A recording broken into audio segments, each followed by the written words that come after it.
இப்பொழுதும் கூட ஆண்டவருடைய வார்த்தைகளை கேட்பதற்கு முன்னால கர்த்தர் கொடுத்த வார்த்தைகளை நீங்கள் இன்னும் அதிகமாய் கேட்கணும்னா நீங்கள் யூடியூப் சேனலில் ஜாய்ஸ் ஜே ஜான்கிற அந்த யூடியூப் சேனலில் இன்னும் அதிகமாய் ஆண்டவருடைய வார்த்தைகளை கேட்டு சப்ஸ்கிரைப் பண்ணலாம், மற்றவர்களுக்கும் ஷேர் பண்ணலாம். கர்த்தர் நல்லவர். ஆமென். அல்லேலூயா.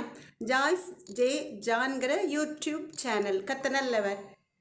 வாட்ஸ்அப்பில் இந்த மெசேஜை நீங்கள் கேட்கணுன்னா எஸ்எம்எஸில் உங்கள் நம்பரை அந்த ஸ்க்ரீனில் பார்க்குற நம்பரில் அனுப்பலாம். கர்த்தர் நல்லவர். ஆமென். அல்லேலூயா. நீங்கள் கேட்டு ஆண்டவருடைய வார்த்தைகள், கர்த்தருடைய சுத்த வார்த்தைகளை கேட்டு பயன்பெறலாம். கர்த்தர் நல்லவர்.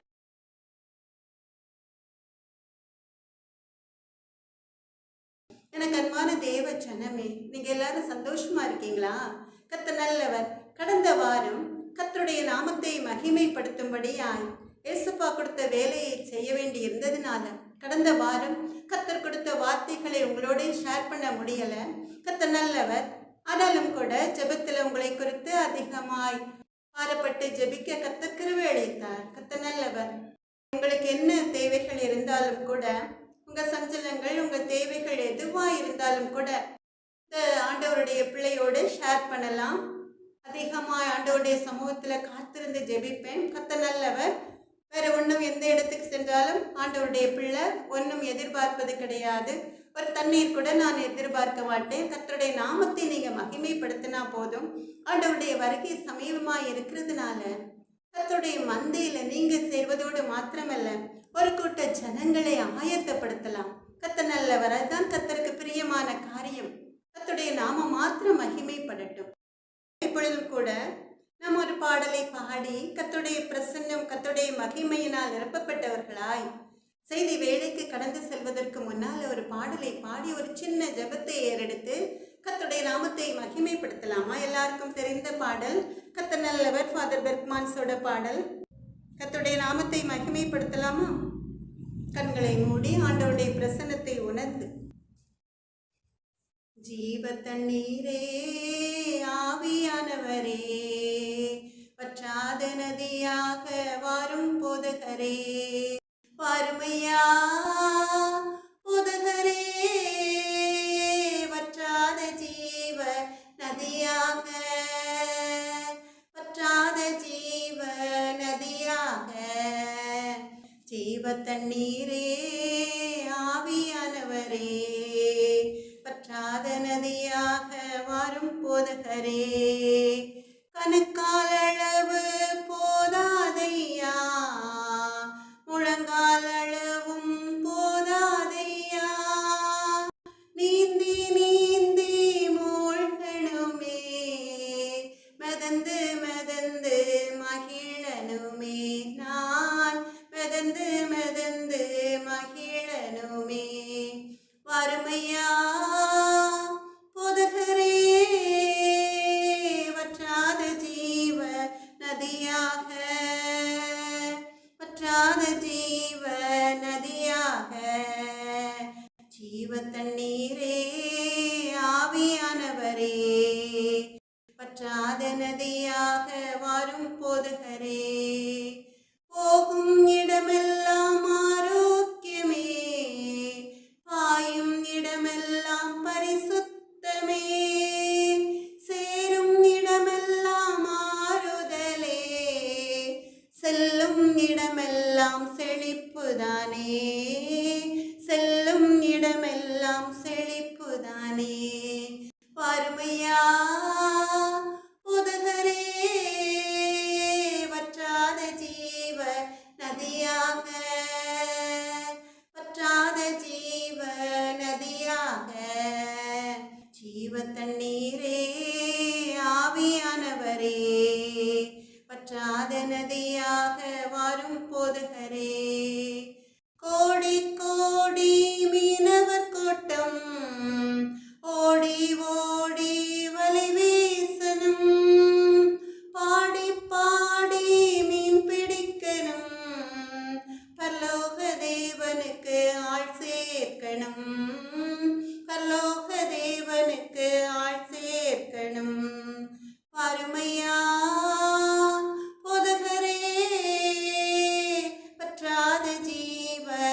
நதியாக, பற்றாத ஜீவ நதியாக, ஜீவ தண்ணீரே ஆவியானவரே, பற்றாத நதியாக வாரும் போதகரே.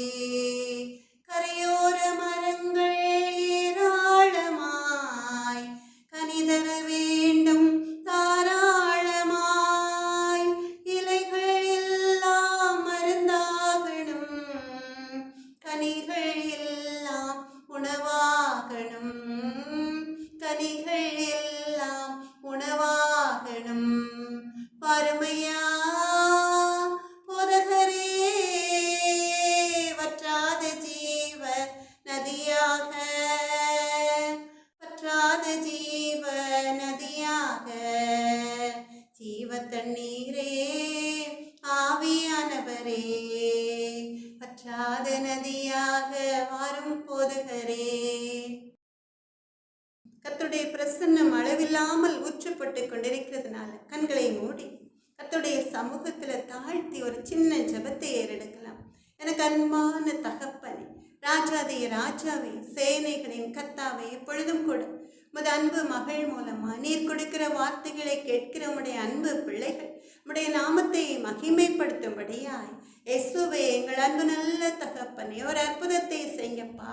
பேசுகிறவர்கள் நீங்கள் அல்ல, உங்கள் பிதாவின் ஆவியானவரே உங்களிலிருந்து பேசுகிறவர் சொன்ன தேவாதேவனாய் கர்த்தாவே, எங்கள் அன்பு நல்ல தகப்பனே, அப்பா, உம்முடைய வார்த்தைகளை கேட்டு அடைக்கப்பட்ட தோட்டங்களாய் உம்முடைய அன்பு பிள்ளைகள் மாறி கர்த்தருடைய நாமத்தை மகிமைப்படுத்தும்படியாய், கர்த்தருடைய வருகைக்கு ஆயத்தமாக்கும்படியாய் ஆயத்தப்படுன்னு சொன்ன தேவாயுதவனாய் கர்த்தனீர், எங்கள் அன்பு நல்ல தகப்பனீர், ஆயத்தப்படு, உன் எல்லா கூட்டத்தையும் ஆயத்தப்படுத்து, நீ அவர்களுக்கு காவலாளனாயிருந்து சொன்ன தேவாதி தேவனாகிய கர்த்தாவே, எங்கள் அன்பு நல்ல தகப்பனே, என்னை மறைத்து நீங்க வெளிப்படுங்கப்பா.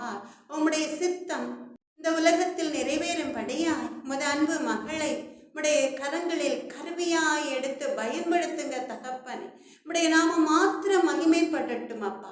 உம்முடைய வார்த்தைகளை கேட்கிற ஜனக்கூட்டம் பெருகட்டும் தகப்பனே. இம்மட்டுமாய் உமது அன்பு மகளை நடத்தி கொண்டிருக்கிற தயவிற்காக நன்றி ஏசப்பா.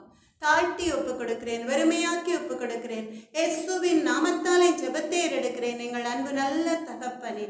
நன்றி ஏசப்பா.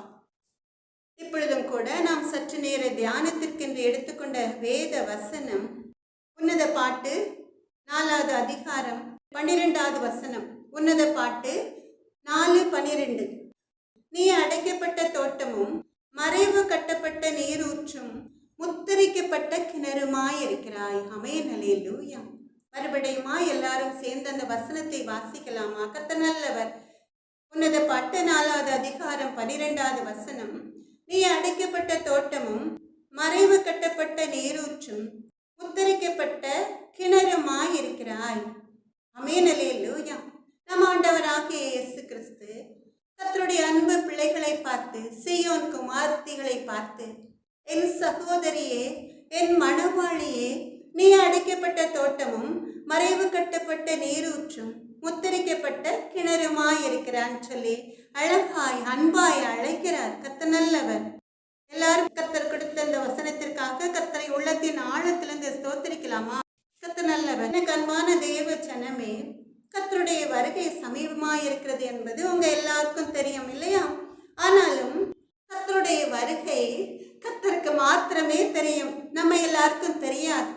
இப்போ உள்ள சூழ்நிலைகளை பார்த்து நீங்க எல்லாரும் நினைக்கலாம், இவை எல்லாம் வேதத்தில் உள்ளபடி, நாம் வாசிக்கிற அந்த பைபிளில் உள்ளபடி ஆண்டவருடைய வருகைக்கு ஒரு அடையாளமா இருப்பதனால நம் ஆண்டவர் நம்மையும் இந்த சமயங்கள்ல, இந்த பொல்லாத காலகட்டத்துல பொல்லாங்க நெய்யும் அம்புகளிலிருந்து இஸ்ரவேலின் மந்தையாகிய நம்மை பாதுகாத்து நம்மை வழி நடத்துவதற்காக கர்த்தர் இந்த அருமையான வேத வசனத்தை நமக்கு கொடுத்திருக்கிறார். கர்த்தர் நல்லவர். அவரால் பரிசுத்தமாக்கப்பட்ட நம்மை நம் ஆண்டவர் எப்படி பாதுகாக்க போறாராம்? அவரால் அடைக்கப்பட்ட தோட்டமாய், மறைவு கட்டப்பட்ட நீரூற்றாய், முத்திரிக்கப்பட்ட கிணறாய். எவ்வளவு பெரிய பாக்கியம் இல்லையா? எல்லாரும் சேர்ந்து அல்லேலூயா சொல்லலாமா? ஆமென், அல்லேலூயா. கர்த்தர் நல்லவர். அப்ப நம்ம எல்லாம் யாரு? காத்திருக்கிற மணவாட்டிகள். மத்தேயு 25வது அதிகாரம் 1வது வசனத்திலிருந்து 1, 2, 8வது வசனங்கள்ல நீங்க பார்த்தீங்கன்னா மணவாளன் வருகைக்காக காத்திருக்கிற மணவாட்டிகளை குறித்து அங்க நீங்க பார்க்கலாம். எப்படி 10 கன்னிகைகள் மணவாளன் வருகைக்காக காத்திருந்தார்களோ அதுபோல 10 பேர்ல 5 கன்னிகைகள் மாத்திரமே புத்தி உள்ளவர்களாய் ஆயத்தமாயிருந்து கல்யாண வீட்டிற்குள் பிரவேசித்தார்கள் சொல்லி நம்ம பார்க்கிறோம் இல்லையா? கர்த்தர் நல்லவர். 5 கன்னிகைகள் கர்த்தருடைய வருகைக்காக ஆயத்தமாய் இருந்ததுனால அங்க மணவாளனுடன் கல்யாண வீட்டுக்குள் பிரவேசித்தார்கள் சொல்லி நம்ம பார்க்கிறோம். புத்தி இல்லாத கன்னிகைகள் அந்த கல்யாண வீட்டிற்குள் பிரவேசிக்க முடியல, பரலோக ராஜ்யத்துக்குள் பிரவேசிக்க முடியல. இந்த 5 கன்னிகைகள் மாத்திரம் புத்தி உள்ளவர்களாய் ஆயத்தமாய் இருந்ததுனால பரலோக ராஜ்யத்துக்குள்ள கல்யாண வீட்டிற்குள்ள பிரவேசித்தார்கள். அந்த 5 புத்தியுள்ள கன்னிகைகளைப் போல இந்த வாக்குத்தத்தங்களை சுதந்திரத்துக்குள்ள என்ன செய்யணும்னு சொல்லி நம்ம பார்க்க போறோம். கர்த்தர் நல்லவர். இந்த வசனத்தை 3 பகுதிகளாய் பிரித்து கொள்ளலாம். கர்த்தர் நல்லவர். 3 பகுதிகளையும் கர்த்தருடைய கிருபையினால இரக்கத்தினால கர்த்தர் கொடுத்த ஞானத்தின்படி தெளிவாய் பார்க்க போறோம். முதலாவது அடைக்கப்பட்ட தோட்டம், 2வது மறைவு கட்டப்பட்ட நீரூற்று, 3வது முத்திரிக்கப்பட்ட கிணறுன்னு சொல்லி. அப்படிதான் நம் கர்த்தர் ஒரு அடைக்கப்பட்ட தோட்டத்திற்குள்ள ஒரு மறைவு கட்டப்பட்ட நீரூற்றாய் ஒரு முத்திரிக்கப்பட்ட கிணறாய் நம் கர்த்தர் சத்துரு தொடாதபடிக்கு நம்மை பாதுகாக்க போகிறார். முதல்ல நம்ம பார்க்கலாம் அடைக்கப்பட்ட தோட்டம். தோட்டம்னாலே உங்க எல்லாருக்கும் தெரிந்திருக்கும், அது ஒரு அழகான ஆசீர்வாதமான இடம் சொல்லி. ஒரு தோட்டத்துல அழகா கனி தரும் மரங்கள் இருக்கும், பூச்செடிகள் இருக்கும், காய்கறிகள் இருக்கும், புல் பூண்டுகள் இருக்கும், மலர்கள் கண்ணுக்கு நிறையவா இருக்கும் இல்லையா? கர்த்தர் நல்லவர். உங்க எல்லாருக்கும் ஒரு தோட்டத்தை யாராவது தர்றாங்கன்னா எல்லாரும் எவ்வளவு சந்தோஷப்படுவீங்க. அதுவும் அந்த தோட்டம் அழகாய் வேலி அடைக்கப்பட்டு ஒரு காவலாளனோடு அருமை பெருமையாய் பாதுகாக்கப்பட்ட தோட்டமாய் இருந்தா எவ்வளவு சந்தோஷமா இருக்கும் சீயோன் குமாரத்திகளான உங்களுக்கு. எனக்கு அன்பான தேவ ஜனமே, காய்கறிகள் எதற்காக? உடலுக்கு ஆரோக்கியத்தை தருவதற்காக.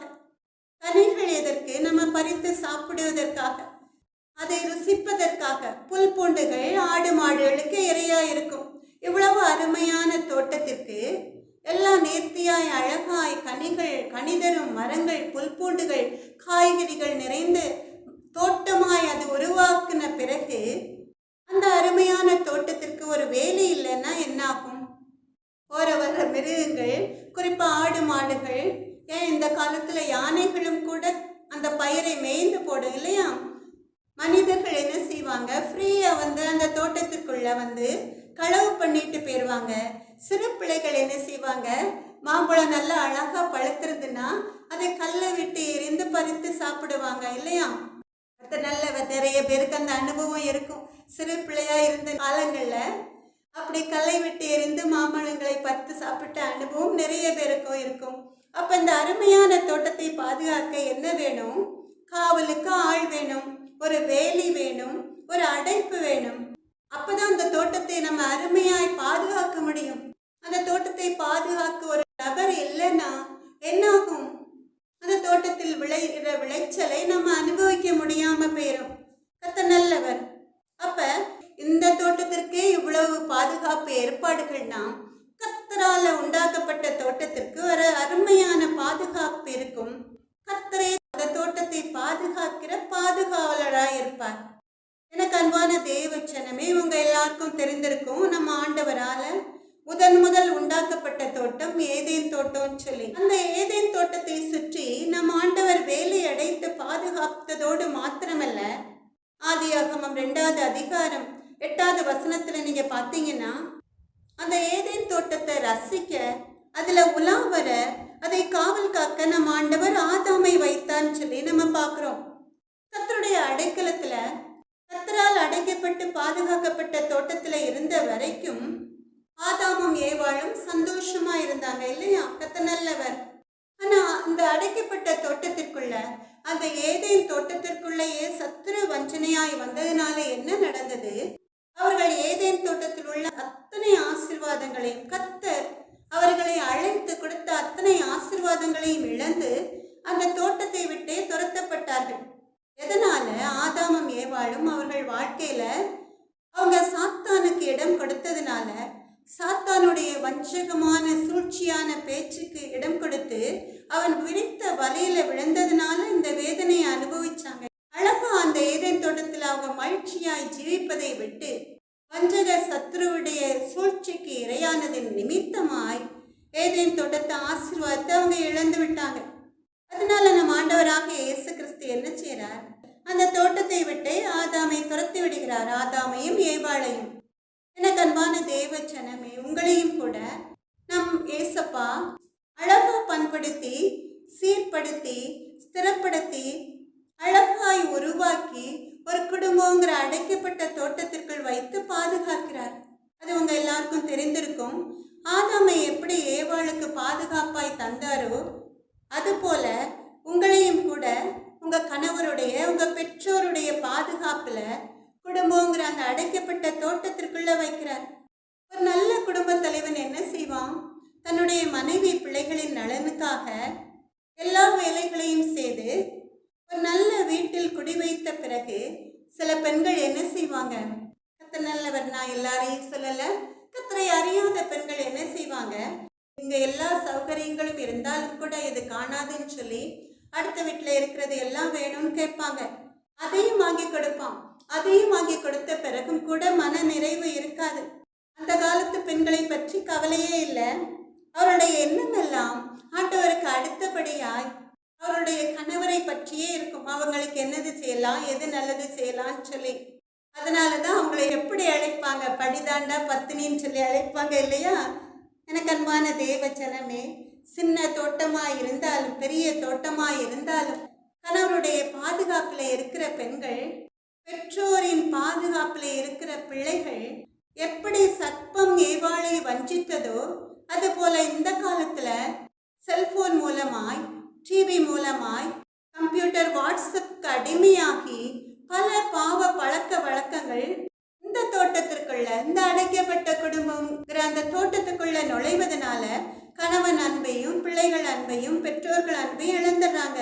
இழந்துட்டு அவங்க என்ன ஆகுது? அந்த குடும்பம் அப்படியே சீர்குலைந்து சிதறி போய் விடுவதை நம்ம பார்க்குறோம் இல்லையா? அந்த காலத்துல நிறைய அப்படி நடக்குது. கணவன் மனைவி பிள்ளைகளை ஈவு இரக்கமில்லாமல் கொல்வது, மனைவி பெற்ற பிள்ளைகளையே கொல்வது, மனைவி கணவனை கொல்வது, பெற்றோர் பிள்ளைகளை கொல்வது, பிள்ளைகள் பெற்றோரை சொத்துக்காக கொல்வதுன்னு சொல்லி பலதரப்பட்ட ஈவு இரக்கமற்ற செயல்கள் சத்துருவுக்கு நாம் அந்த அடைக்கப்பட்ட தோட்டத்திற்குள்ள இடம் கொடுக்கிறதுனால என்ன ஆகுது? அந்த குடும்பமே அழகாய் ஆண்டவரால் கட்டப்பட்ட அந்த குடும்பம் அப்படி சிதைந்து சின்னாபின்னமாகி மற்றவர்கள் முன்னால சீர்குலைந்து நிற்பதை நம்ம பார்க்கிறோம். அதே நேரத்துல கர்த்தரால் அடைக்கப்பட்டு கர்த்தரால் போதிக்கப்பட்ட தோட்டத்திற்குள்ள உருவாக்கப்பட்ட குடும்பம் எவ்வளவு போராட்டங்கள் வந்தாலும் அப்படியே கண்மலையின் மேல் கட்டப்பட்ட ஒரு வீடா இருப்பதை நம்ம பார்க்கிறோம். எனக்கு அன்பான தேவ ஜனமே, பாவத்தின் சம்பளம் மரணம். ஆதாம் ஏவாளால வஞ்சிக்கப்பட்டதுனால ஏதேன் தோட்டத்து ஆசீர்வாதத்தை இழந்து போனான். அதுபோல கணவர் மூலமா எல்லா ஆசீர்வாதங்களையும் சுதந்திரித்துக் கொண்டு அல்லது மனைவி மூலமா எல்லா ஆசீர்வாதங்களையும் சுதந்திரித்துக் கொண்டு அவர்களுக்கு எதிராய் பேசும் பொழுது, தோற்றும் பொழுது அல்லது நடக்கும் பொழுது நமக்கு விரோதமாய், அப்படிப்பட்ட பெண்களுக்கு விரோதமாய் கர்த்தர் எழும்புவார். சூழ்நிலைகள் அப்படி கொலை செய்யும் அளவுக்கு சத்துரு தூண்டிவிடும் நிலைமையில் இருந்தாலும் கூட நம்ம ஆண்டவரால் அடைக்கப்பட்ட தோட்டத்திற்குள்ள இருக்கிறதுனால எவ்வளவு அதிகமாய் சத்துரு நம்மை கீழே விழத்தழும்படி போராடினாலும் கர்த்தருக்கு பயந்து, கர்த்தர் என்றாவது ஒரு நாள் நம்மளுக்கு ஒரு அருமையான வெளிச்சத்தை தருவார்ந்து காத்திருக்கும் பொழுது அந்த அடைக்கப்பட்ட தோட்டத்திற்குள்ள சத்துரு உள்ள நுழையவே முடியாது. கர்த்தர் நல்லவர். ஏசாயா 5வது அதிகாரம் 7வது வசனத்துல நீங்க பாத்தீங்கன்னா, சேனைகளின் கர்த்தருடைய திராட்சை தோட்டம், இஸ்ரவேலின் வம்சமே, அவருடைய மன மகிழ்ச்சியின் நாற்று, யூதாவின் மனுஷரே அப்படின்னு சொல்லி ஆண்டவர் அழைக்கிறத நம்ம பார்க்கிறோம். எனக்கு அன்பான தேவ ஜனமே, நம் தேவனாகிய கர்த்தர் கிழக்கே ஏதேன் என்னும் தோட்டத்தை உண்டாக்கி தான் உருவாக்கின மனுஷனை அதிலே வைத்தார் என்று பார்க்கிறோம். ஆதாமுக்கு நமக்காக ஒரு ஏதேன் தோட்டத்தை உண்டாக்கின கர்த்தர் நம்மையும் கர்த்தருடைய திராட்சை தோட்டம் என்று அழைப்பது எவ்வளவு பெரிய பாக்கியம் இல்லையா? கர்த்தருடைய திராட்சை தோட்டம் இஸ்ரவேலின் வம்சமேன்னு சொல்லி நம்மை நம் தேவனாகிய கர்த்தர் இஸ்ரவேலின் வம்சமேன்னு சொல்லி அன்போடு அழைக்கிறார். இப்போ அந்த திராட்சை தோட்டத்தை நம் ஆண்டவர் எப்படி உண்டாக்கிறார் சொல்லி நம்ம பார்க்கிறோம். ஏசாயா 5வது அதிகாரம் 2வது வசனத்துல அந்த திராட்சை தோட்டத்தை வேலி அடைத்து அதில் உள்ள கற்களை பொறுக்கி அதிலே நற்குல திராட்சை செடிகளை நட்டு அது நல்ல திராட்சை பழங்களை தரும் என்று காத்திருந்தார். அதுவோ கசப்பான பழங்களை தந்ததுன்னு சொல்லி நம்ம பார்க்கிறோம். எப்படி அடைத்தாராம்? அந்த தோட்டத்தை ஒரு வேலி அடைத்து கற்களை பொறுக்கி அதில் நற்குல திராட்சை செடிகளை நட்டு அது நல்ல திராட்சை பழங்களை தரும் என்று காத்திருந்தார். அதுவோ கசப்பான பழங்களை தந்ததுன்னு சொல்லி நம்ம பார்க்குறோம். எனக்கு அன்பான தேவ ஜனமே, உங்கள் வீட்டில் பின்புறம் ஒரு சின்ன தோட்டத்தை உருவாக்க நீங்கள் நினைக்கலாம். கனிதரும் செடிகளை மரங்களை நட நீங்கள் ஆரம்பிப்பதற்கு முன்னால் அந்த தோட்டத்தை சுற்றி என்ன செய்வீங்க? ஒரு பாத்தி கட்டுவீங்க. கல்லெல்லாம் பொறுக்கி எடுத்து அதை செப்பனிட்டு உரம் வைத்து நல்ல ரகத்தை சேர்ந்த மரங்களை அதில் நடுவீங்க. நல்லா தண்ணீர் பாய்ச்சுவீங்க. என்ன நடக்கும்? நல்ல சுவையான பழங்களை தரும் இல்லையா? திடீர்னு என்ன நடக்கும்? அந்த மரத்தில் புழுக்கள் பூச்சிகள் வந்து சேதப்படுத்தும். அப்படி சேதப்படுத்தின உடனே என்ன செய்வீங்க? ஒரு மருந்து அடிப்பீங்க. அந்த மருந்தின் வீரியம் தாங்க முடியாம அந்த மரத்தின் இலைகள் கரிந்து உதிர்ந்து போகும். உடனே என்ன செய்வீங்க? ஐயோன்னு சொல்லி வேதனைப்படுவீங்க. ரொம்ப கனிதரும் பழங்களை பறித்து சாப்பிட்ட நீங்க அது உதிர்ந்து போகும் பொழுது ரொம்ப நாட்கள் புலம்புவீங்க, கவலைப்படுவீங்க இல்லையா? ஒரு சாதாரண மரத்தையே, ஒரு சாதாரண தோட்டத்தையே இவ்வளோ கவனமா இவ்வளோ கேர் எடுத்து பார்த்தீங்கன்னா, அதற்காக ரொம்ப வருத்தப்பட்டீங்கன்னா, நம் ஆண்டவராகிய இயேசு கிறிஸ்து நம்ம இந்த உலகத்தில் உண்டாக்கி சிறு பிள்ளைகளாய் இந்த உலகத்தில் நாம் பிறந்த நாளிலிருந்து நம்மை பாதுகாத்து நம்மை காப்பதற்காக 2 தூதர்களை அனுப்பி ஒரு தோட்டத்துக்குள் வைத்து பாதுகாப்பது போல பாதுகாக்கிற தேவனுக்கு அது எப்படி இருக்கும் இல்லையா? ஆண்டவரால் அடைக்கப்பட்ட தோட்டம் பாழாய் போகும் பொழுது கர்த்தருடைய இதயம் வேதனைப்படும் இல்லையா? யோனா தீர்க்கதரிசியின் புஸ்தகத்தை நீங்க எடுத்தீங்கன்னா, கர்த்தர் நல்லவர், எல்லாரும் எடுக்கலாமா? யோனா தீர்க்கதரிசியும் கூட ஆண்டவரால நினிவே பட்டணத்துக்கு விரோதமாய் தீர்க்க தரிசனம் உரைக்கும்படி அழைத்த வேளையில அவை நினிவேக்கு போக விருப்பப்படாம அவை திசை மாறி சென்றாலும் அவை கடல்ல விழுந்து மீனின் வயிற்றுக்குள்ள 3 நாள் இருந்த வேளையில கர்த்தரை நோக்கி கூப்பிட்டு வெளியே வந்த வேளையில அவன் மறுபடியுமாய் கர்த்தருக்கு கீழ்ப்படிந்து நினிவே பட்டணத்துக்கு வந்து கர்த்தருடைய வார்த்தைகளை தீர்க்க தரிசனமாய் சொன்னான்னு சொல்லி பார்க்கிறோம். அதே யோனா தீர்க்கதரிசியின் புஸ்தகத்துல 4வது அதிகாரத்துல நீங்க பார்த்தீங்கன்னா, 4வது அதிகாரம் 6வது வசனத்துல கர்த்தர் என்ன செய்றார்? அந்த நகரத்துக்கு விரோதமாய் தீர்க்க தரிசனம் உரைத்து அந்த நகரத்துக்கு நேர போவதை காண்பதற்காக யோனா தீர்க்கதரிசி என்ன செய்யறான்? ஒரு இடத்துல வந்து உட்கார்ந்துருக்கான். அப்படி உட்கார்ந்திருந்த வேளையில கர்த்தர் என்ன செய்யறார்? ஒரு ஆமணக்கு செடியை முளைக்க வைக்கிறார். அந்த ஆமணக்கு செடி அவன் மேல ஓங்கி வளர பண்றார். உடனே என்ன செய்யறான்? யோனா ரொம்ப சந்தோஷப்படுறான். ஆமணக்கு செடி நல்லா ஓங்கி வளர்ந்ததின் நிமித்தமாய் அதன் நிழல் அவன் இருப்பது அவனுக்கு சந்தோஷமான காரியமாய் இருந்தது. அப்ப தேவன் என்ன செய்யறார்? ஒரு பூச்சியை கட்டளையிடுகிறார். அது ஆமணக்கு செடியை அரித்து போட்டது. அதனால அது காய்ந்து போயிட்டுன்னு சொல்லி நம்ம பார்க்கிறோம். உடனே என்ன ஆகுது? யோனா தீர்க்கதரிசிக்கு கோபம் வந்துடுது. அதனால அவன் என்ன செய்யறான்? ஆஃப்டர் ஆல் ஒரு ஆமணக்கு செடிக்காக அது காய்ந்து போனது நிமித்தமாய் ஒரு சின்ன காரியத்துக்காக ஒரு தீர்க்கதரிசியா இருந்தாலும் கூட அவன் என்ன சொல்றான்? யோனா 4வது அதிகாரம் 8வது வசனத்துல நான் உயிரோடு இருக்கிறதை பார்க்கிலும் சாகிறது நலமாயிருக்கும் சொல்லி உடனே ஆண்டவர் என்ன சொல்றார்? யோனா 4வது அதிகாரம் 10-11 பார்த்தா இந்த ஆமணக்கு செடி காய்ந்ததின் நிமித்தமாய் அவன் எரிச்சல் அடைந்ததுனால கர்த்தர் சொல்றார், அது அழகான வார்த்தைகள். நீ பிரயாசப்படாததும் நீ வளர்க்காததும் ஒரு ராத்திரியிலே முளைத்ததும் ஒரு ராத்திரியிலே அழிந்து போனதுமான ஆமணக்குக்காக பரிதவிக்கிறாயே. வலது கைக்கும் இடது கைக்கும் வித்தியாசம் அறியாத 120,000 பேருக்கு அதிகமான மனுஷரும் அநேக மிருக ஜீவன்களும் இருக்கிற மகா நகரமாகிய நினிவேக்காக நான் பரிதவியாமல் இருப்பேனோ என்றான் சொல்லி பார்க்கிறோம். கர்த்தர் நல்லவர். மறுபடியுமா அந்த வசனத்தை வாசிக்கலாமா? யோனா 4:10-11. நீ பிரயாசப்படாததும் நீ வளர்க்காததும் ஒரு ராத்திரியிலே முளைத்ததும் ஒரு ராத்திரியிலே அழிந்து தோட்டமான ஆமணக்குக்காக பரிதவிக்கிறாயே, வலது கைக்கும் இடது கைக்கும் வித்தியாசம் அறியாத 1,20,000 பேருக்கு அதிகமான மனுஷரும் அநேக மிருக ஜீவன்களும் இருக்கிற மகா நகரமாகிய நினிவேக்காக நான் பரிதவியாமல் இருப்பேனோ என்றார் சொல்லி நம்ம பார்க்கிறோம். கர்த்தர் நல்லவர். கர்த்தர் என்ன சொல்றார்? நீ வளர்க்கல அந்த ஆமணக்கு செடிய, ஒரு ராத்திரியில முளைத்தது, ஒரு ராத்திரியிலே அழிந்து போயிட்டு அதற்காக பரிதவிக்கிறாயே. நான் இங்க அந்த ஆமணக்கு செடிக்காக பரிதவிக்கல. வலது கை எது இடது கை எதுன்னு சொல்லி, நன்மை எது தீமை எதுன்னு அறியாத 1,20,000 பேருக்கும் அதிகமான மனுஷர் இருக்கிற அந்த நினிவே பட்டணத்திற்காக கவலைப்படாமல், அந்த பட்டணத்திற்காக இறங்காமல் இருப்பேனோன்னு சொல்லி கர்த்தர் சொல்றார்.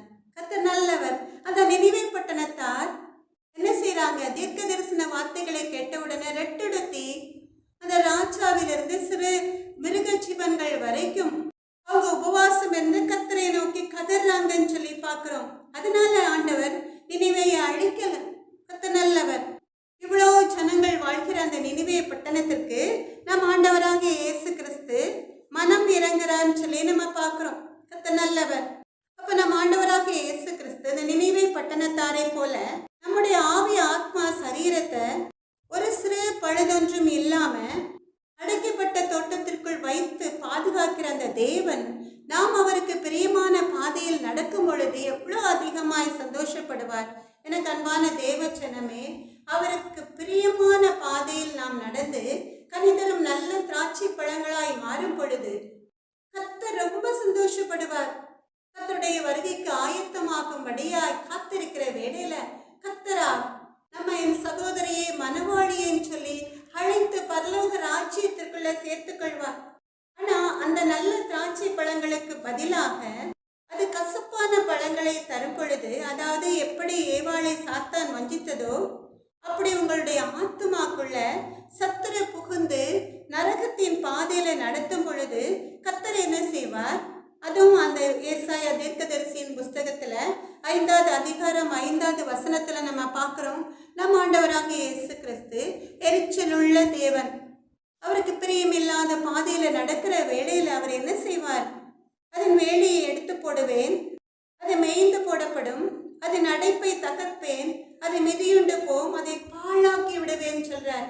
ஏசாயா 5வது அதிகாரம் 5வது வசனத்துல அதன் வேலையை எடுத்து போடுவேன், அது மேய்ந்து போடப்படும், அதன் அடைப்பை தகர்ப்பேன், அதை மிதியுண்டு போம், அதை பாழாக்கி விடுவேன் சொல்றார். அப்போ ஒரு குடும்பம் கட்டப்படுவது யாருடைய கையில் இருக்கிறது? கர்த்தரால் அடைக்கப்பட்ட தோட்டம் என்று பாராட்டப்படுகிற மனவாட்டிகளின் கையில தான் இருக்கிறது. அதாவது பெண்களாகிய உங்கள் கையில் இருக்கிறது. பெண்கள்னா என் சகோதரியே, என் மனவாளியின் சொல்லி ஆண்டவர் அழைக்கிற சியோன் குமாரத்திகளின், இஸ்ரவேலின் பெரும் மந்தைகளின் கையில இருக்கிறது. உங்க எல்லாருக்கும் தெரிந்திருக்கும், புத்தியுள்ள ஸ்திரீ தன் வீட்டை கட்டுகிறாள், புத்தி இல்லாத ஸ்திரீயோ தன் கைகளினால் அதை எடுத்து போடுகிறாள் சொல்லி. கர்த்தர் நல்லவர். புத்தியுள்ள ஸ்திரீ கர்த்தருக்கு பிரியமான பாதையில் நடந்து அவளுடைய வீட்டை அழகாய், அந்த குடும்பங்கிற வீட்டை அழகாய் நேர்த்தியாய் கட்டுகிறார். ஆனா புத்தி இல்லாத ஸ்திரீ என்ன செய்யறார்? அவ கைகளினாலே அதை எடுத்து போடுகிறாள் சொல்லி நம்ம பார்க்கிறோம். உங்க எல்லாருக்கும் தெரிந்திருக்கும் ஆகாபின் மனைவி ஏசபேலை குறித்து. 1 ராஜாக்கள் 21வது அதிகாரம் 2வது வசனத்துல நீங்க பாத்தீங்கன்னா, ஏசபேல்னால ஆகாபும் அவனை சார்ந்தவர்களும் அழிந்து போனது குறித்து நம்ம பார்க்கிறோம். நாபோத்துக்கு அந்த அதிகாரத்துல 21வது அதிகாரம் 2வது வசனத்துல நீங்க பாத்தீங்கன்னா, நாபோத்துக்கு ஒரு அருமையான திராட்சை தோட்டம் இருந்தது. அந்த திராட்சை தோட்டம் ஆகாப் ராஜாவுக்கு வீட்டிற்கு அடுத்தபடியா இருந்ததுனால, அவனுடைய அரண்மனைக்கு அடுத்தபடியா இருந்ததுனால அவன் என்ன செய்யறான்? நாபோத்தோட பேசுறான், அந்த திராட்சை தோட்டத்தை எனக்கு தந்துருன்னு சொல்லி. ஆனா அவன் என்ன சொல்றான்? நாபோத் அது முடியாதுன்னு சொல்லி, என் பிதாக்களின் சுதந்திரத்தை எப்படி நான் உனக்கு கொடுப்பது? அதை கொடாதபடிக்கு கர்த்தர் காப்பான்னு சொல்றான். உடனே இந்த ஆகாப் என்ன செய்யறான்? அவன் சாப்பிடாம ரொம்ப வேதனையோடு அவன் அரண்மனைக்கு வரான். அதை பார்த்து ஏசபேல் என்ன செய்யறான்? எதனால இப்படி வேதனைப்படுறான்னு சொல்லி அறிந்த பிறகு அந்த ஏசபேல் சூழ்ச்சியாய் அவ என்ன செய்யறா? நிருபங்களை ஆகாபின் பெயரால் எழுதி அதை மூப்பரிடத்திற்கும் பெரியோரிடத்திற்கும் அனுப்புறான். அனுப்பின வேளையில அவ என்ன கட்டளையிடுறா? ஏசபேல் ஒரு திராட்சை தோட்டத்திற்காக நீங்கள் உபவாசம் என்று பிரசித்தப்படுத்தி நாபோத்தை ஜனத்தின் முன் நிறுத்தி ராஜாவையும் தூஷித்தாய் என்று அவன் மேல் சாட்சி சொல்கிற பேலியாளின் மக்களாகிய 2 பேரை அவனுக்கு எதிராக நிறுத்தி அவனை வெளியே கொண்டு போய் அவன் சாகும்படிக்கு அவனை கல்லெறியுங்கள் என்று எழுதினாள் சொல்லி 1 ராஜாக்கள் 21 அதிகாரம் 10 வசனத்துல பார்க்கிறோம். எவ்வளவு பரிதாபமான காரியம் இல்லையா? கர்த்தர் நல்லவர். எவ்வளவு பொல்லாத ஸ்திரீ அந்த யேசபேல். அப்பாவி நாபோத்தை, அவனுக்கு இருக்கிற அந்த ஒரே ஒரு திராட்சை தோட்டத்தை அபகரிப்பதற்காக அவை ராஜாவையும் தேவனையும் தூஷித்தான்னு சொல்லி பொய்யா எழுதி அதை ஆமோதிக்கிறபடியாய் 2 சாட்சிகளை நிறுத்தி நாபோத்தை கல்லெறிந்து கொல்லும்படியாய் எழுதினான். அதனால என்ன செய்தாங்க? நாபோத் சாகும்படிக்கு அவனை கல்லெறிந்து கொன்றார்கள் சொல்லி நம்ம பார்க்கிறோம். அப்ப இந்த புத்தி இல்லாத ஸ்திரீ யேசபேலின் நிமித்தமாய் ஆகாபின் குடும்பமே அழிந்து போனது. யேசபேலும் கூட அவ செய்த பாவத்தின் சம்பளம் மரணம். கர்த்தரால் அடைக்கப்பட்ட தோட்டமாக்கிய நீங்க வேதத்தில் உள்ளதுபடி பாவ இச்சைகளுக்கு இடம் கொடாமல் புத்தியுள்ள ஸ்திரீகளாய், குணசாலியான ஸ்திரீகளாய் எழும்பி அந்த அடைக்கப்பட்ட தோட்டத்தை கர்த்தருக்கு பிரியமான தோட்டமாய் செழிப்பாய் மாற்றுவது உங்க கையில இருக்குது. கர்த்தர் நல்லவர். அதுதான் நம்ம ஆண்டவராகிய இயேசு கிறிஸ்து உங்ககிட்ட எதிர்பார்க்கிறார். நீங்க புத்தியுள்ள ஸ்திரீகளாய் இருப்பீங்களா? குணசாலியான ஸ்திரீகளாய் மாறி பாவ பழக்கத்துக்கு இடம் கொடாம கர்த்தரால் அடைக்கப்பட்ட தோட்டத்தை கர்த்தருக்கு பிரியமான தோட்டமாய் மாற்றுவீங்களா? எனக்கு அன்பான தேவ ஜனமே, அப்படி செய்வீங்கன்னு சொல்லி கர்த்தருடைய நாமத்தினால விசுவசிக்கிறேன். கர்த்தர் நல்லவர். அடுத்து நம்ம பார்க்க போறோம் மறைவு கட்டப்பட்ட நீரூற்று. ஒரு பழமொழி உண்டு இல்லையா? வெயிலின் அருமை நிழலில் தான் தெரியும் சொல்லி. அது போல நீரூற்றின் அருமை பாலைவனத்துல தான் தெரியும். ஆதியாகமம் 21 அதிகாரம் 19 வசனத்துல நீங்க பாத்தீங்கன்னா, ஆபிரகாமால் துரத்தி விடப்பட்ட அடிமை பெண்ணாகிய ஆகார் என்ன செய்யறா? பெயர்செபாவின் வனாந்தரத்துல அலைந்து திரிகிறான். ஆபிரகாம் அந்த ஆகாருக்கு அவன் எவ்வளவு பெரிய ஐஸ்வர்யவானா இருந்தாலும் கூட அவனுக்கு பிறந்த முதல் மகன் இஸ்மவேலையும் அவனுடைய தாயாராகிய அவனுடைய அடிமை பெண்ணையும் கொஞ்சம் அப்பமும் ஒரு துருத்தியில தண்ணீரையும் கொடுத்து வனாந்தரத்துக்கு அனுப்பி விட்டுட்டான். துரத்தி விடப்பட்டாள் சாராளால. அப்படிப்பட்ட வேளையில அவ என்ன செய்யறான்? அந்த அப்பம் செலவழிந்து போயிற்று, துருத்தியில் உள்ள தண்ணீரும் தீர்ந்து போயிற்று, ஜீவன் போகிற நிலைமை. அவ என்ன செய்யறா? பிள்ளை தண்ணீர் இல்லாமல் மரித்து போவதை தான் பார்க்க கூடாதுன்னு சொல்லி கதறி கர்த்தரை நோக்கி கூப்பிடுகிறான். அப்படிப்பட்ட நேரத்துல ஒரு தண்ணீர் துறவை கண்டால் எப்படி இருக்கும்? நல்லவர். அதுவும் ஊற்று தண்ணீரை பாலைவனத்துல கண்டா உள்ளத்துல மகிழ்ச்சி பொங்கி பிரவாகிக்கும் இல்லையா? அதுவும் ஆகார் உதவிக்கு யாரும் இல்லாத ஒரு சூழல்ல, தண்ணீர் இல்லாம தானும் பிள்ளையும் மரித்து போய் விடுவோமோங்கிற சூழல்ல ஒரு ஊற்று தண்ணீரை கண்ட வேளையில அவ என்ன செய்யறா? அந்த தண்ணீர் துறவிலிருந்து தண்ணீர் எடுத்து தானும் அருந்தி தன் பிள்ளைக்கும் கொடுத்து பிழைத்து கொண்டாள் சொல்லி நம்ம பார்க்கிறோம். எனக்கு அன்பான தேவ ஜனமே, கர்த்தர் நல்லவர். அப்படிதான் நம்ம ஆண்டவர் நம்மையும் மறைவு கட்டப்பட்ட நீரூற்றுன்னு அழைக்கிறார். ஆமென், அல்லேலூயா. எனக்கு அன்பான தேவ ஜனமே, ஆதியாகமம் 26 அதிகாரம் 19 வசனத்துல, ஆதியாகமம் 26:19 ஈசாக்குக்கு விரோதமாய் ஈசாக்கு என்ன செய்யறான்? நிறைய துறவுகளை தோண்டிட்டே இருக்கான். அந்த துறவுல எல்லாம் ஆண்டவர் தண்ணீர் சுரந்து வர வைக்கிறார். ஆனா எதிரிகள் எழும்பி என்ன செய்யறாங்க? அவன் வெட்டின துறவை எல்லாம் தூத்து போடுறாங்க. ஆனா நம்ம ஆண்டவராகிய இயேசு கிறிஸ்து அவனை கைவிடவே இல்லை. எத்தனை துறவுகள் வெட்டி எதிரிகள் தூத்து போட்டாலும் கூட ஈசாக்குக்கு என்று அவர் அழகாய் நேர்த்தியாய் அவன் தோண்டின இடங்களில் எல்லாம் நீரூற்றுகளை சுரக்க செய்தார்னு சொல்லி வேதத்துல நம்ம பார்க்கிறோம். கர்த்தர் நல்லவர். அப்படிப்பட்ட அருமையான தேவன் தான் சீயோன் குமாரத்திகளாகிய நம்மை மறைவு கட்டப்பட்ட நீரூற்றின்னு சொல்லி அவருடைய பார்வையில நாம் அப்படி இருக்கிறோம் சொல்லி அன்போடு அழைக்கிறார். தண்ணீர் இல்லைன்னா செழிப்பே கிடையாது. ஆண்டவர் நம்மளுக்கு தண்ணீர், ஆறுகள், வாய்க்கால்கள், ஓடைகள், நீரூற்றுகள், கடல், கிணறுகள் இப்படி எல்லாவற்றிலும் தண்ணீரை தந்ததுனாலதான் தேசங்கள் எல்லாம் செழிப்பா இருக்கு. கர்த்தர் நல்லவர்.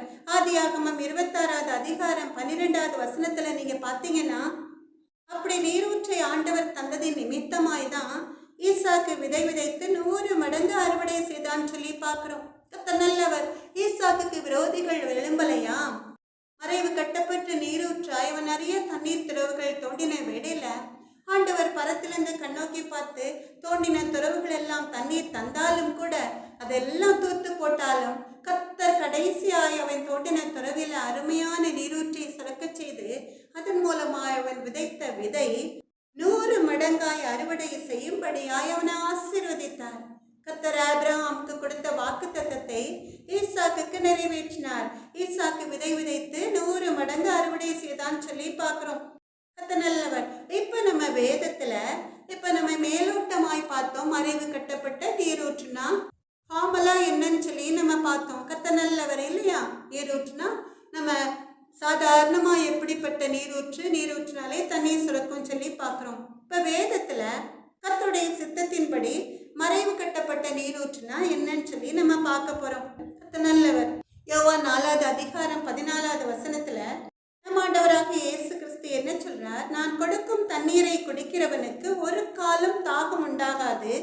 நான் அவனுக்கு கொடுக்கும் தண்ணீர் அவனுக்குள்ளே நித்திய ஜீவ காலமாய் ஊறுகிற நீரூற்றாயிருக்கும் சொல்லி மறுபடியும் வாசிக்கலாமா? கர்த்தர் நல்லவர். கர்த்தர் என்ன சொல்றார்? நான் கொடுக்கும் தண்ணீரை குடிக்கிறவனுக்கு ஒரு காலம் தாகம் உண்டாகாது. நான் அவனுக்கு கொடுக்கும் தண்ணீர் அவனுக்குள்ளே நித்திய ஜீவ காலமாய் ஊறுகிற நீரூற்றாயிருக்கும் சொல்லி அப்படி ஒரு தண்ணீரை நம் ஆண்டவர் நமக்கு கொடுக்கிறார். அதான் ஜீவ தண்ணீர். கர்த்தர் நல்லவர். நீங்க கர்த்தருக்கு பிரியமான பாதையில நடக்கும் பொழுது உங்களுக்குள்ள மறைவு கட்டப்பட்ட நீரூற்றாகிய உங்களுக்குள்ள ஜீவ தண்ணீராய் பரிசுத்த ஆவியானவர் வந்து தங்கி வாசம் பண்ணும் பொழுது என்ன நடக்கும்? கர்த்தர் நல்லவர். உங்களுக்கு ஒரு காலம் தாகம் உண்டாகாது. ஏன்னா நம்ம ஆண்டவராகிய இயேசு கிறிஸ்து கொடுக்கும் அந்த ஜீவ தண்ணீர் நமக்குள்ளே கர்த்தருக்கு பிரியமானவர்களுக்குள்ளே நித்திய ஜீவ காலமாய் ஊறுகிற நீரூற்றாயிருக்கும் சொல்லி அந்த நீரூற்றிலிருந்து சுரைத்து வருகிற அந்த வற்றாத நீரூற்றாகிய ஜீவ தண்ணீர் நம்மை ஆற்றி தேற்றுவதோடு மாத்திரமல்ல மற்றவர்களுக்கும் பிரயோஜனம் உள்ளதுபடியாய் நம்ம என்ன செய்வோம்? அந்த தண்ணீரை மற்றவர்களுக்கும் கொடுத்து தேவாதி தேவன் தாகத்தை தீர்ப்பார். கர்த்தர் நல்லவர். பரிசுத்த ஆவியானவர் உங்களுக்குள் வந்து தங்கி வாசம் பண்ணும் பொழுது நீங்கள் பலத்தின் மேல் பலனடைந்து சீயோனிலே தேவ சந்நிதியில் வந்து காணப்படுவீர்கள் சொல்லி நம்ம பார்க்கிறோம். எனக்கு அன்பான தேவ ஜனமே, அப்போஸ்தலர்கள் எல்லாரும் கூடி ஜெபிக்கிற வேளையில அப்போஸ்தலர் 2வது அதிகாரம் 4வது வசனத்துல நீங்க பார்த்தீங்கன்னா அவர்கள் எல்லாரும் பரிசுத்த ஆவியினாலே நிரப்பப்பட்டு ஆவியானவர் தங்களுக்கு தந்தருளின வரத்தின்படியே வெவ்வேறு பாஷைகளில் பேச தொடங்கினார்கள் சொல்லி நம்ம பார்க்கிறோம். கர்த்தர் நல்லவர். அவர்கள் எல்லாரும்னா அந்த அப்போஸ்தலர்கள் எல்லாரும் ஒரு அறையில நின்று கூடி ஜெபிக்கிற வேளையில என்ன ஆகுது? அக்னி மயமான நாவுகளாய் பரிசுத்த ஆவியானவர் அவர்கள் ஒவ்வொருவரும் மேலும் இறங்கின வேளையில அவங்க பரிசுத்த ஆவியானவர் தந்த வரத்தின்படியே வெவ்வேறு பாஷைகள்ல பேச தொடங்கினார்கள் சொல்லி வெவ்வேறு மொழிகள்ல பேச தொடங்கினார்கள். அப்படிப்பட்ட ஒரு வல்லமை, அப்படிப்பட்ட ஒரு கிருபை பரிசுத்த ஆவியானவரால் அவங்களுக்கு கொடுக்கப்பட்டதுன்னு சொல்லி நம்ம பார்க்கிறோம். அதே அப்போஸ்தலர் 2வது அதிகாரம் 18வது வசனத்துல என்னுடைய ஊழியக்காரர் மேலும் என்னுடைய ஊழியக்காரிகள் மேலும் அந்நாட்களில் என் ஆவியை ஊற்றுவேன் சொல்லி இதான் நம்முடைய தேவன் ஊற்றுகிற நீரூற்று. அதனாலதான் நான் மறைவு கட்டப்பட்ட நீரூற்றாய் கர்த்தர்கள் வேரூன்றி வளர்க்கிறோம். ஏன்னா யோவான் 4வது அதிகாரம் 24வது வசனத்துல நீங்க பாத்தீங்கன்னா யோவான் 4:24 தேவன் ஆவியா இருக்கிறான்னு சொல்லி நம்ம பார்க்கிறோம். கர்த்தர் நல்லவர். சிம்சோனுக்கு எங்கிருந்து இந்த பலம் வந்தது? நியாயாதிபதிகள் 15வது அதிகாரம் 18, 19, 20ல நீங்க பாத்தீங்கன்னா சிம்சோனை குறித்து உங்க எல்லாருக்கும் தெரிந்திருக்கும். அவன் ஒரு பலவானா இருந்தான்னு சொல்லி அவன் வெறும் கையால சிங்கத்தை கொன்றான்னு சொல்லி பார்க்கிறோம். அது மாத்திரமல்ல, ஒரு கழுதையின் தாடை எலும்பை கொண்டு 1000 பெலிஸ்தரை கொன்றான்னு சொல்லி நம்ம பார்க்கிறோம். கர்த்தர் நல்லவர். நியாயாதிபதிகள் 15வது அதிகாரம் 18, 19, 20ல கர்த்தருடைய ஆவி அவன் மேல் பலமாய் இறங்கினதுனால கர்த்தருடைய ஆவியானவர் அவனை ஏவ துவங்கினார், சிங்கத்தை வெறும் கையால் கொல்ல. கர்த்தர் நல்லவர். அப்ப கர்த்தருடைய ஆவியானவர் எங்கே உண்டா அங்கே விடுதலை உண்டு. வெள்ளம் போல சத்துரு வரும்போது கர்த்தருடைய ஆவியானவர் அவனுக்கு விரோதமாய் கொடியேற்றுவார்னு சொல்லி அப்ப உங்களுக்கு விரோதமாய் யார் எழும்பினாலும் ஒரு மறைவு கட்டப்பட்ட நீரூற்றாய் கர்த்தர் உங்களை பாதுகாப்பார். உங்களை பாதுகாப்பதற்காக பரிசுத்த ஆவியானவரின் வல்லமை உங்கள் மேல் அளவில்லாமல் ஊற்றுவார். கர்த்தர் நல்லவர். நீங்க மறைவு கட்டப்பட்ட நீரூற்றாய் இருக்க நம்ம ஆண்டவர் சொல்றார், நீங்க மறைவு கட்டப்பட்ட ஒரு நீரூற்றாய். எப்படி நீரூற்று எல்லாருடைய தாகத்தையும் தீர்த்து ஒரு செழிப்பை கொண்டு வருகிறதோ, அதுபோல உங்களுக்குள் பரிசுத்த ஆவியானவர் தங்கி வாசம் பண்ணும் பொழுது, நீங்க ஆவியிலே அனலா இருக்கும் பொழுது என்ன ஆகும்?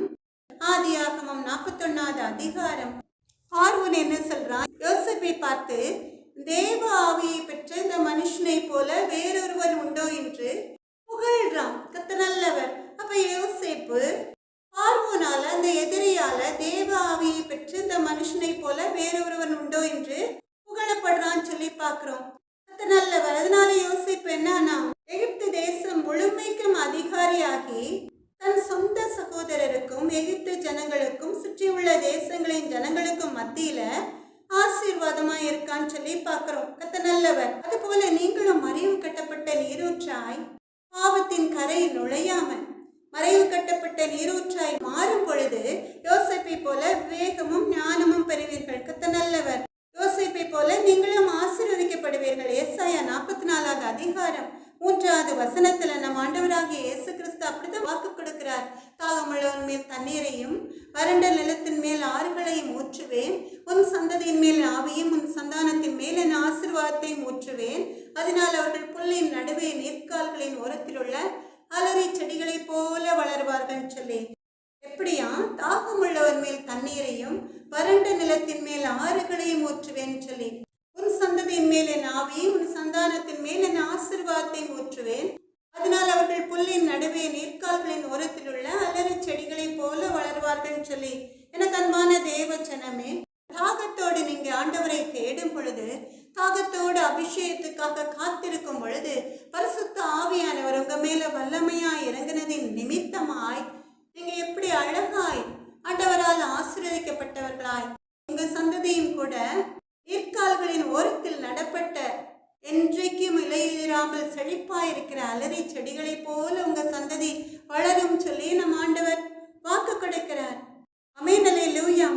அப்ப நீங்க கர்த்தருக்குள்ள வேரூன்றி வளரும் போது, பரிசுத்த ஆவியானவரின் வல்லமையை பெற்றுக்கொள்ளும் பொழுது, ஜீவ தண்ணீராய் ஆண்டவர் உங்களுக்குள்ளே அப்படி ஒரு நீரூற்றி சுரக்க செய்வதன் நிமித்தமாய் கர்த்தர் உங்களை பார்த்து மறைவு கட்டப்பட்ட நீரூற்றுன்னு அழைக்கப்படும்படியாய் நீங்க கர்த்தருக்குள்ள வேரூன்றி வளருவீங்க. எனக்கு அன்பான தேவ ஜனமே, முதல்ல நம்ம என்ன பார்த்தோம்? அடைக்கப்பட்ட தோட்டம் சொல்லி. அடுத்து என்ன பார்த்தோம்? மறைவு கட்டப்பட்ட நீரூற்றுன்னு சொல்லி. கடைசியா என்ன பார்க்க போறோம்? முத்திரிக்கப்பட்ட கிணறுன்னு சொல்லி. முத்திரிக்கப்பட்ட கிணறுன்னா ராஜ முத்திரை. தானியேல் 6வது அதிகாரம் 17வது வசனத்துல, தானியேலை சிங்கங்களின் குகையில போட்ட வேளையில ராஜா என்ன செய்யறான்? குகையின் வாசல்ல ஒரு முத்திரை போட்டான். அது ராஜ முத்திரை, சாதாரண முத்திரை. ஆனா நம் ராஜாதி ராஜாவால போடப்படுகிற அந்த முத்திரை சாதாரண முத்திரை அல்ல. ராஜாதி ராஜாவாகிய இயேசு மகாராஜாவால போடப்படுகிற முத்திரை. அது இயேசுவின் நாமத்தினால, இயேசுவின் ரத்தத்தினால முத்திரிக்கப்பட்ட கிணறு. கர்த்தர் நல்லவர். இங்க முத்திரிக்கப்பட்ட கிணறுனா அது இயேசுவின் நாமத்தினால, இயேசுப்பாவின் ரத்தத்தினால முத்திரிக்கப்பட்ட கிணறு. இயேசு மகாராஜாவை தவிர ஒருவனாலும் பூட்ட முடியாது, ஒருவனாலும் திறக்க முடியாது, பொல்லாங்கன் தொட முடியாது, நியாயக்கேட்டின் மகன் நெருங்குவதில்லை. கர்த்தர் நல்லவர். கிணறை இறைக்க தான் தண்ணீர் ஊறும் இல்லையா?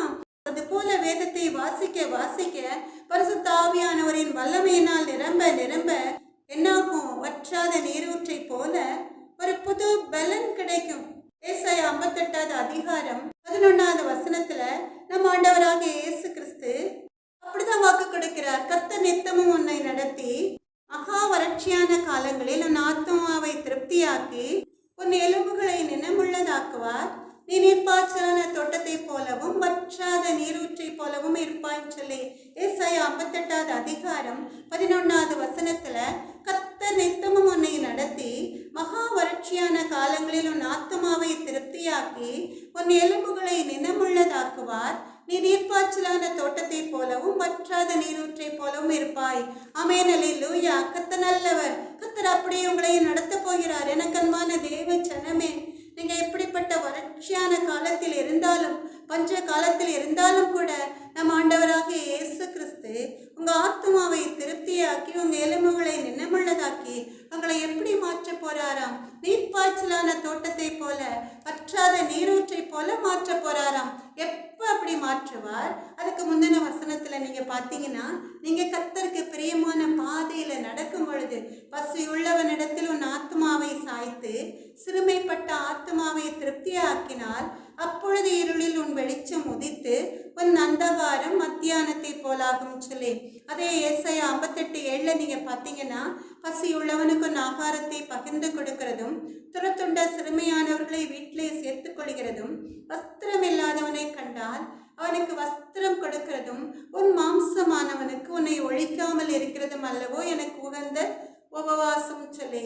எனக்கு அன்பான தேவச்சனமே, இன்றைய காலத்துல நிறைய பேர் உபவாசம் இருந்து ஜெபிக்கிறதை நம்ம பார்த்திருக்கிறோம். கர்த்தருடைய சமூகத்துல உபவாசம் இருந்து காத்திருந்து தேவைகளுக்காக ஜெபிக்கிறவர்களை பார்த்திருக்கிறோம். ஆனா நம்ம ஆண்டவராக இயேசு கிறிஸ்து இங்க எப்படி வாக்கு கொடுக்கிறார்? நீ நீர்ப்பாய்ச்சலான தோட்டத்தை போலவும் வற்றாத நீரூற்றை போலவும் எப்ப இருப்பாயின்னு சொல்லி, பசியுள்ளவனுக்கு டோட்டலா இதை பார்த்தீங்கன்னா, ஏழைக்கு இறங்கிறவன் கர்த்தர் நல்லவர். ஏழைகளுக்கு, பசியா இருக்கிறவர்களுக்கு, மற்றவர்களால் துரத்தப்பட்டு வெளியிலே அலைந்து திரிகிற சிறுமையானவர்களுக்கு நீ உதவி செய்யும் பொழுது, வஸ்திரம் இல்லாமல் கஷ்டப்படுகிற, உண்ண உணவு உடுக்க உடை இருக்க இடமில்லாமல் கஷ்டப்படுகிற ஏழை ஜனங்களுக்கு நீ உதவும் பொழுது, உன் மாம்சமானவனுக்கு நிறைய வசதிகள் இருக்கும். கர்த்தர் நல்லவர்.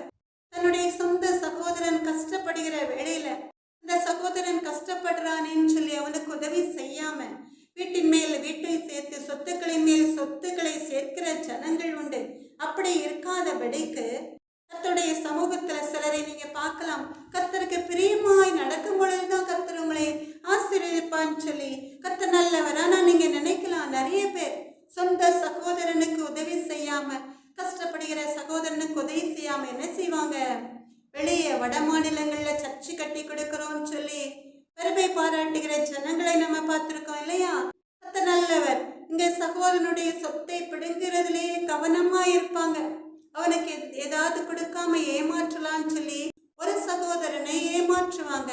ஆனா அதே சகோதரன் நிறைய ஐஸ்வர்யம் உள்ளவனா இருந்தாலும் கூட அதுல கொஞ்சம் கூட அந்த கஷ்டப்படுகிற சகோதரனுக்கு உதவாம சர்ச்சுகள்ல அவங்க முதன்மையான ஆசனத்துல அமர்ந்திருக்கதை நம்ம பார்த்திருக்கிறோம். ஏன்னா அவங்க நிறைய அந்த சர்ச்சில் உள்ள தலைமை போதகருக்கு அவன் செய்கிற அநியாயங்கள் தெரியாது. வட மாநிலங்கள்ல மிஷனரிஸ்க்கு, உண்மை உத்தமமான ஊழியக்காரங்களுக்கு சர்ச்சு கட்டி கொடுக்கணும்னா, வேற என்ன தேவையா இருந்தாலும் நிறைவேற்றணும்னா, இந்த சகோதரன் தான் ஆளா வந்து நிற்பான். கர்த்தர் நல்லவர். கூட பிறந்த சகோதரனுக்கு உதவி செய்யாமல் இருப்பது அந்த தலைமை போதகருக்கு, பாஸ்டரியாக்கு தெரியாமல் இருக்கலாம். கர்த்தர் நல்லவர். ஆனா நம் ஆண்டவராக இயேசு கிறிஸ்துவின் கண்களுக்கு எல்லாம் வெளியரங்கமாயிருக்கும். கர்த்தர் நல்லவர். ஐஸ்வர்யத்தின் மேல் ஐஸ்வர்யத்தை அவன் சேர்த்துக்கொண்டே இருக்கலாம். ஆனா ஒரு நாள் வரும், அப்ப கர்த்தர் பார்ப்பார். நீதியுள்ள நியாயாதிபதி, சிங்காசனத்தில் வீற்றிருக்கிற சர்வ வல்லவர். அந்த ஆசீர்வாதம் நிலைத்தேராது. எனக்கு அன்பான தேவ ஜனமே, கர்த்தர் நல்லவர். கர்த்தருக்கு பிரியமான பாதையில் நடந்து கஷ்டப்படுகிற எளியவனுக்கு உதவி செய்யும் பொழுதுதான், ஏழைகளுக்கு இறங்கும் பொழுதுதான், வஸ்திரம் இல்லாதவனுக்கு வஸ்திரத்தை கொடுக்கும் பொழுதுதான் கர்த்தர் என்ன செய்வார்? நீர்ப்பாய்ச்சலான தோட்டத்தை போலவும் வற்றாத நீரூற்றை போலவும் இருப்பாயின்னு சொல்லி ஆசீர்வதிப்பார். பரத்திலிருந்து ஆசீர்வதிப்பார். எனக்கு அன்பான தேவ ஜனமே, ஏசப்பா நம்ம கொடுத்த வசனம் என்னது? கர்த்தர் நல்லவர். மறுபடியுமா இந்த வசனத்தை எல்லாரும் சேர்ந்து வாசிக்கலாமா? உன்னத பாட்டு 4வது அதிகாரம் 12வது வசனம். என் சகோதரியே, என் மணவாளியே, நீ அடைக்கப்பட்ட தோட்டமும் மறைவு கட்டப்பட்ட நீரூற்றும் முத்திரிக்கப்பட்ட கிணறுமாய் இருக்கிறாய் என்று கூறுகிறார் சொல்லி, கர்த்தருடைய வருகைக்கு ஆயத்தமாகி கொண்டிருக்கிற எனக்கு அன்பான இஸ்ரவேலின் பெரும் மந்தையே, நீங்க அடைக்கப்பட்ட தோட்டமாய், மறைவு கட்டப்பட்ட நீரூற்றாய், முத்திரிக்கப்பட்ட கிணறாய் இருப்பீங்களா? அப்படி இருக்கிற வேளையில சத்துருவினால உபத்திரவங்கள் வரலாம், நாச மோசங்கள் வரலாம். கர்த்தர் நல்லவர். ஆனா உங்களை சுற்றிதான் அது வரும், உங்களை தொட முடியாது. ஏன்னா நம் ஆண்டவர் வாக்கு கொடுத்திருக்கிறார், உங்களை தொடுகிறவன் அவருடைய கண்மணியை தொடுகிறான். இதோ நான் என் விரலை அவர்களுக்கு விரோதமாக அசைப்பேன், அதனால் அவர்கள் தங்கள் அடிமைகளுக்கு கொள்ளையாவார்கள் சொல்லி. அதனால எனக்கு அன்பான தேவ ஜனமே, நீங்க சோர்ந்து போகக்கூடாது. அந்த அடைக்கப்பட்ட தோட்டத்திற்குள்ள அந்த மறைவு கட்டப்பட்ட நீரூற்றுகளாய், முத்தரிக்கப்பட்ட கிணறாய்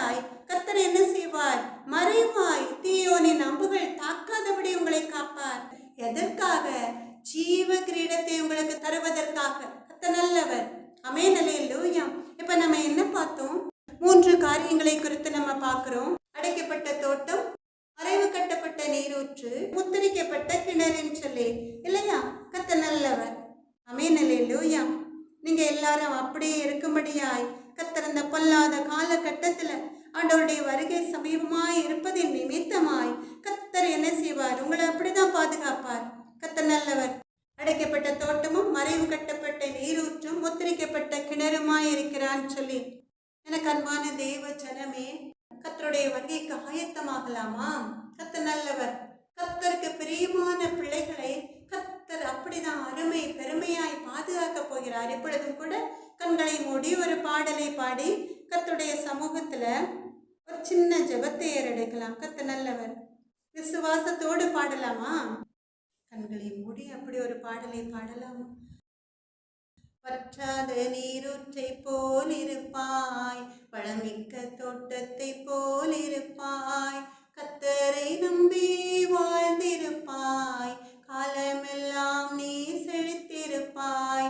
வற்றாத நீரூற்றை போல் இருப்பாய், வளமிக்க தோட்டத்தை போல் இருப்பாய், வாய்க்கால்கள் ஓரம் நடப்பட்ட மரமாய் எப்போதும் கனி கொடுப்பாய், தப்பாமல் கனி கொடுப்பாய். வற்றாத நீரூற்றை போல் இருப்பாய், வளமிக்க தோட்டத்தை போல் இருப்பாய், ஓடும் நதி நீ பாயும் இடத்தில் உயிரெல்லாம் பிழைத்திடுமே, சுகமாக வாழ்ந்திடுமே. வற்றாத நீரூற்றை போல் இருப்பாய், வளமிக்க தோட்டத்தை போல் இருப்பாய், பல நாட்டு மக்கள் உன் நிழல் கண்டு ஓடி வருவார்கள், பாடி மகிழ்வார்கள். வற்றாத நீரூற்றை போல் இருப்பாய், வளமிக்க தோட்டத்தை போல் இருப்பாய், பஞ்ச காலத்தில் உன் ஆத்துமாவை திருப்தியாக்கிடுவார், தினமும் நடத்திடுவார். வற்றாத நீரூற்றை போல் இருப்பாய், வளமிக்க தோட்டத்தை போல் இருப்பாய், கோடை காலத்தில் வறட்சி காலத்தில் அச்சமின்றி இருப்பாய் நீ, ஆறுதலாயிருப்பாய் நீ. வற்றாத நீரூற்றை போல் இருப்பாய், வளமிக்க தோட்டத்தை போல் இருப்பாய், கர்த்தரை நம்பி வாழ்ந்திருப்பாய், காலமெல்லாம் நீ செழித்திருப்பாய். அப்படியே கண்களை மூடி ராஜாதி ராஜாவே, எங்கள் அன்பு நல்ல தகப்பனை எப்பொழுதும் கூட அப்பா உடைய வார்த்தைகளை உடைய அன்பு பிள்ளைகளுக்கு நீர் சொல்ல அளித்த கிருபைக்காக உள்ளத்தின் ஆழத்திலிருந்து நன்றி செலுத்துகிறேன் ஐயா. ராஜாதி ராஜாவே, எங்கள் அன்பு நல்ல தகப்பன், என் சகோதரி, என் மனவாளி, நீ அடைக்கப்பட்ட தோட்டமும் மறைவு கட்டப்பட்ட நீரூற்று முத்திரிக்கப்பட்ட கிணறுமாய் இருக்கிறான்னு சொல்லி அழைப்பதற்கு தகுதி இல்லாத உடைய அன்பு பிள்ளைகளை நீர் கண்ணோக்கி பார்த்து ராஜாவை யார் யார் அந்த அடைக்கப்பட்ட தோட்டத்திற்குள் வரலையோ அத்தனை பேரையும் கர்த்தருடைய பசுத்த கிருபையினால இரக்கத்தினால் அப்பா உடைய வருகைக்கு ஆயத்தமாகும்படியாய் உடைய அடைக்கப்பட்ட தோட்டத்திற்குள் வந்து கர்த்தருடைய நன்மைகளை கர்த்தருடைய கிருபைகளை ருசிக்கும்படியாய் ஒரு அற்புதத்தை செய்ங்க எங்கள் அன்பு நல்ல தகப்பன். இயேசுவே, பொல்லாங்கனையும் அம்புகளிலிருந்து முத அன்பு பிள்ளைகளை பாதுகாத்து வழிநடத்துங்க தகப்பனே. அப்பா எங்கள் அன்பு நல்ல தகப்பன், ராஜாதி ராஜாவே, சேனைகளின் கர்த்தாவே, உம்மால் ஆகாத காரியம் ஒன்றுமில்லப்பா, மனுஷால் கூடாதவர்கள் தேவனால் கூடும் தகப்பனே. அப்பா எங்கள் அன்பு நல்ல தகப்பனே, கர்த்தருக்கு பிரியமில்லாத பாதையில் சென்று கொண்டிருக்கிற நம்முடைய அன்பு பிள்ளைகள் மனம் திரும்பி மறுபடியும் அந்த தோட்டத்திற்குள் வந்து சேர, தோட்டத்தில் உள்ள கனிகள் பூக்கள் காய்கறிகள்லாம் மற்றவர்களுக்கு எவ்வளவு பிரோஜனமாய் இருக்கிறதோ அதுபோல கர்த்தருடைய அன்பு பிள்ளைகள் அடைக்கப்பட்ட தோட்டத்திற்குள்ளே இருந்து இயேசுவே மற்றவர்களுக்கு நீரூற்றாய்.